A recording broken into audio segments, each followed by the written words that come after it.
Okay မင်္ဂလာပါအခုကျွန်တော်တို့ကျိုးညင်နေကျူးနီးကိုတင်ပေးမယ် online class ဖြစ်တဲ့အတွက်ဆရာကိုယ်တိုင်လာပြီးတော့ကျိုးညှိနေတင်ပေးနိုင်မှာမဟုတ်ဘူးเนาะအဲ့ဒီအားချက်ရှိတယ်အဲကြောင့်မို့ဟိုအားတဲ့ခါလေး live လေးကျွန်တော်လမ်းခေါ်ပြီးတော့ညင်နီးလေးပြောပြမယ်အခုတော့ကျွန်တော်ဒီ online ကနေ software နဲ့ကျိုးညှိလေးတင်ပေးခြင်းတယ်သူ iOS ကို Android ကိုတူတူပါပဲเนาะဒီလိုမျိုးညှိရတာပဲကျိုးအရော်တင် Okay ကျွန်တော်အခုကျွန်တော်iOS နဲ့ပဲညှိပြပါမယ်တူတူပါပဲ iOS ကို Android ကိုเนาะဒီသဘောတရားပါပဲเนาะကျွန်တော်အခုကျွန်တော်စညှိလိုက်ရအောင်เนาะကြတော့ကြီးမယ်ဒီကီးလေးတွေကိုနိုင်လက်တံနောက်ပြန်လှည့်သူလှည့်တာကျိုးတင်းတာ4 5 6ကเนาะဟို1 2 3ကတော့ကြောင်းမယ်သူနဲ့ကြောင်းမယ်ဖြစ်သွားပြီเนาะ Okay ကြတော့နံပါတ်6ကနိုင်လက်တံကြောင်းပြန်လှည့်တယ်လို့ဆိုရင်တင်းတာအဲ့မဲ့ကျွန်တော်တို့ဒီ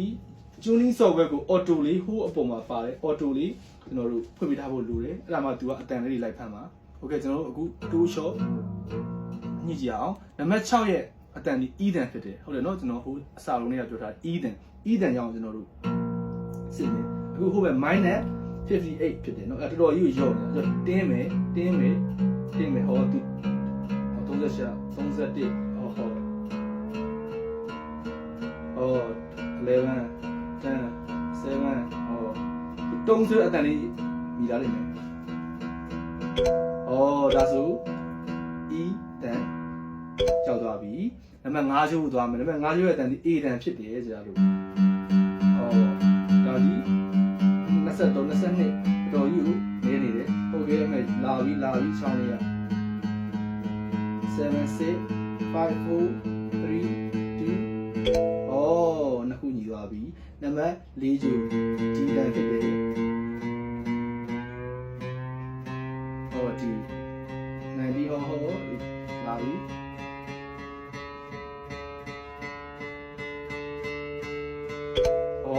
ဒီညီသွားပြီเนาะအဲ့လိုအဲ့ crown လို့မြည်ရတဲ့ကျွန်တော်တို့ဒီပြရမယ်အဲ့ကြတော့3ချိုးဒီပြောင်းပြန်သူဒီနိုင်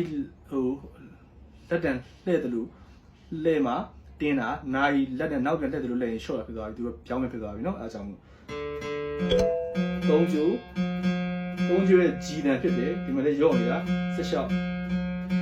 minus 14 12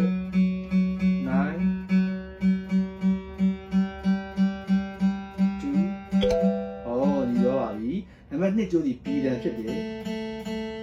သူကတော့မညီလို့မရောက်သေးဘူးဒါပေမဲ့တူလာပြီ10 5ရေးရလေပါနဲ့မကြောက်ပါနဲ့3 2 1ဟုတ်ကဲ့အခု1ကျိုး12 minus 12မှာအားလို့ရှိမျိုးနဲ့ပေါ့နည်းနည်းလေးနောက်လေးဆုပ်ပြီးညှိပေါ့ပြတ်ကုန်ဆို5 4 3 2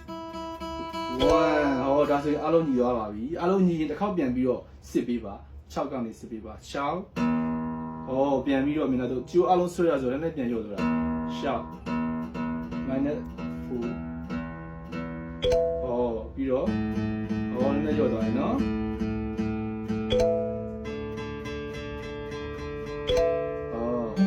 နည်းနည်းချင်းကြီးရော့သွားဒါဆိုရင်ကျွန်တော်တို့ master tuning ရောက်သွားပါပြီဟုတ်ကဲ့ကျေးဇူးတင်ပါတယ်အဲ့ဒါလေးတေချာလေးနားမလဲပြန်ကြည့်ပြီးတော့မရရအောင်ညှိပြပါအသုံးဝင်ပါအားလုံးကျေးဇူးပါ